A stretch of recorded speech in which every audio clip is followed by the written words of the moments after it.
कि बारडोली सत्याग्रह का नेतृत्व किसने किया था? हाँ, तो बारडोली सत्याग्रह का नेतृत्व सरदार वल्लभ भाई पटेल ने किया था। तो बिहार में चंपारण आंदोलन किस वर्ष में किया था? चंपारण आंदोलन, आप बोलना मत है। चंपारण आंदोलन हुआ था 1917 में, 1917 में हुआ था और वो बिहार में किया गया था। और यह आंदोलन नील की खेती के लिए किया गया था।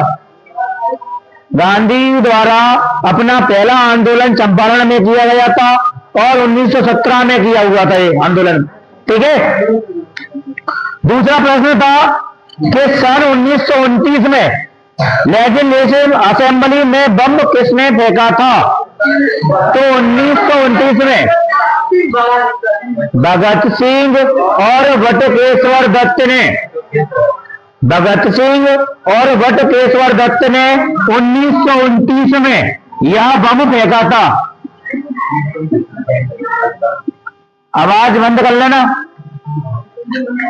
गांधी इरविन समझौता 5 मार्च 1931, गांधी और इरविन के मध्य समझौता हुआ था, वो हुआ था 1931 में और 5 मार्च को, 5 मार्च 1931 में।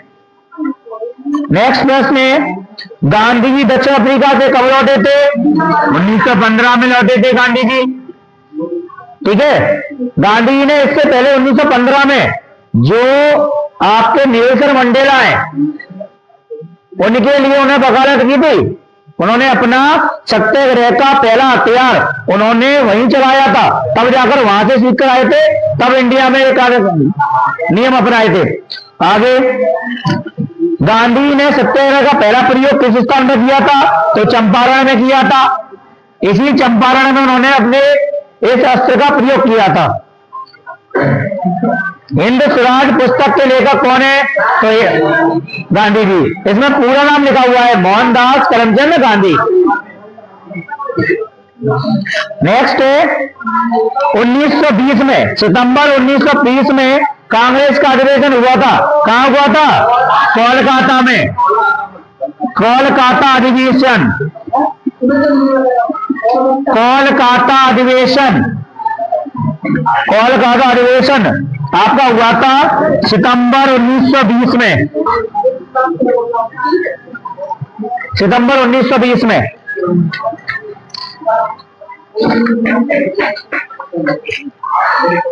नेक्स्ट, भारत माता को सन्यासी के रूप में किसने चित्रित किया है? अवनींद्रनाथ टैगोर। अवनींद्रनाथ टैगोर, अवनींद्रनाथ टैगोर ने भारत माता को सन्यासिनी के रूप में दर्शाया गया है। लोक गाथा गीत, बाल गीत और मृतकों को एकत्रित करने वाले कार्य भारत को किसने किया? भारत में किसने किया? रविन्द्रनाथ टैगोर ने। रविन्द्रनाथ टैगोर, रविन्द्रनाथ टैगोर।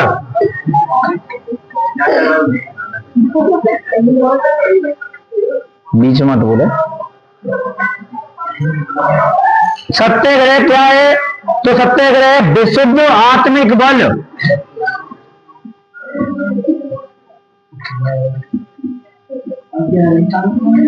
विशुद्ध आत्मिक बल को सत्याग्रह कहा जाता है, जहां की सत्य की शक्ति पर जोर दिया जाता है। प्रथम विश्व युद्ध कब हुआ था?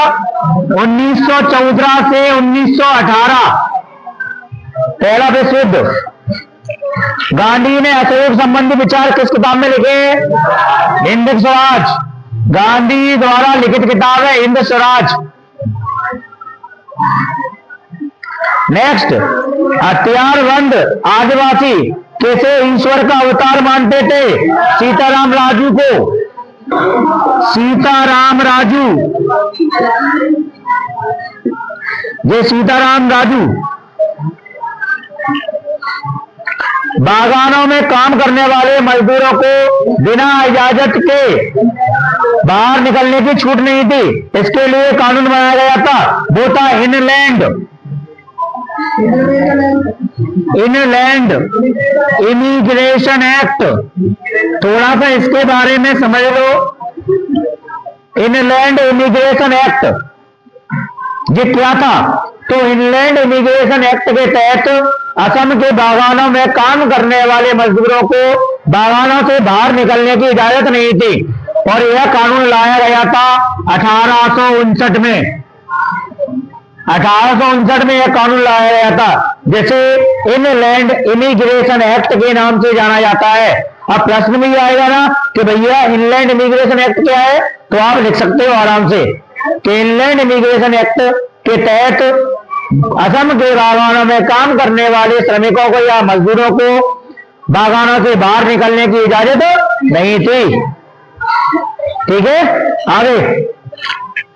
पूना पैक्ट दलित वर्ग एसोसिएशन तथा संविधान से संबंधित कौन है?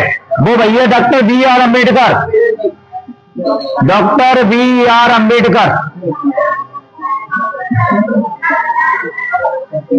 Doctor B R Ambedkar. Next, Rabindranath Tagore द्वारा बनाए गए चित्र में भारत माता के हाथ में फूल तथा वे हाथी और शेर के बीच खड़ी है। एक चित्र में हाथी और शेर प्रतीक किसके हैं? शक्ति के और सत्ता के, क्योंकि शक्ति और सत्ता जानते हो किसके प्रतीक माने जाते हैं? शक्ति और सत्ता। भारत माता की छवि के बीच है शक्ति और सत्ता, शेर और वो है हाथी। शेर और हाथी दिए गए ना, तो काय के? तो शक्ति में कौन आगे होता है? हाथी, और सत्ता में शेर, क्योंकि शेर राजा होता है, हाथी उसका ताकतवर होता है, तो समझ मतलब कार्यभार संभालता है। नेक्स्ट, पूर्ण स्वतंत्रता का प्रस्ताव कब पारित किया गया था? दिसंबर 1929। दिसंबर 1929 को, दिसंबर 1929 को पूर्ण स्वतंत्रता का प्रस्ताव पारित किया गया था। 29। दूसरा गोलमेज सम्मेलन कहाँ हुआ था? तो दूसरा गोलमेज सम्मेलन हुआ था लंदन में। दूसरा गोलमेज सम्मेलन लंदन में हुआ था। नेक्स्ट, आनंद मठ उपन्यास के लेखक है, तो आनंद मठ उपन्यास के लेखक है बंकिम चंद्र चट्टोपाध्याय या बंकिम चंद्र चटर्जी। बंकिम चंद्र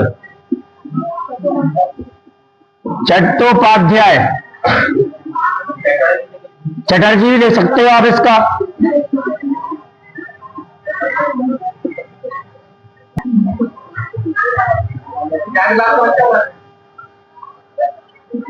न्यूकैसल से डरबन तक महात्मा गांधी ने दक्षिण अफ्रीका में सत्याग्रह मार्च निकाला। न्यूकैसल से डरबन तक, डरबन, न्यूकैसल से डरबन तक, न्यूकैसल से डरबन, न्यूकैसल से डरबन तक महात्मा गांधी ने दक्षिण अफ्रीका में सत्याग्रह मार्च निकाला था। जो अफ्रीका में भैया, न्यूकैसल से डरबन।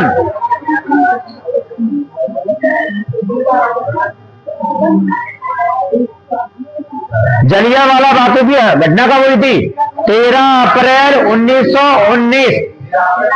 13 अप्रैल 1919 को। सविनय अवज्ञा आंदोलन के दौरान 1930 में कामगारों ने हड़ताल की थी, और वो हड़ताल कहां पर की थी भैया? सोलापुर में। सोलापुर। बात तो ये है, तो ऐसे टॉपिक्स नहीं आएंगे। तुम सोचो ना कि टॉपिक अगले इज्जत लिख दिया है सर ने, तो ऐसा भी ऐसा है नहीं, थोड़ा बहुत तो कुछ ना को घुमाएगा वो, थोड़ा बहुत तो कुछ नहीं घूमेंगे उसके। जैसे रोलेक्स एक्ट में यहां लिख दिया है, कैसे रोलेक्स एक्ट के ऊपर प्रश्न पूछेगा, तो रोलेक्स एक्ट के बारे में प्रश्न कैसे कर सकता है वो आपको कि रोलेक्स एक्ट का लोग विरोध क्यों कर रहे थे, या रोलेक्स एक्ट एक कैसा कानून था, है ना? ऐसे पूछ सकता है। अब ऐसे प्रश्न बन सकता है, प्रश्न आने को तो एक प्रश्न ऐसे भी आ सकता है कि भैया गांधी जी द्वारा हुए आंदोलनों को बताइए, और गांधी जी ने कौन कौन से आंदोलन किए थे उनको बताना पड़ेगा कि पहला चंपारण आंदोलन किया था, सहयोग आंदोलन किया था, सविनय अवज्ञा आंदोलन चलाया था उन्होंने, है ना। तो उसको ऐसे भी कैसे प्रश्न पूछ सकता है। अब उनके बारे में अपने को लिखना पड़ेगा, बहिष्कार क्या है, पिकेटिंग क्या है, इनके बारे में लिखना पड़ेगा। तो सीधे सीधे प्रश्न नहीं आ रहे।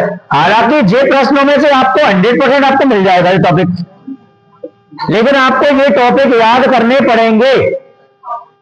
ये मोस्ट क्वेश्चन जरूर है, लेकिन इन टॉपिकों को आपको पढ़ना पड़ेगा, पढ़ना पड़ेगा, तभी आएंगे, तभी आपको 7 नंबर मिलेंगे भैया।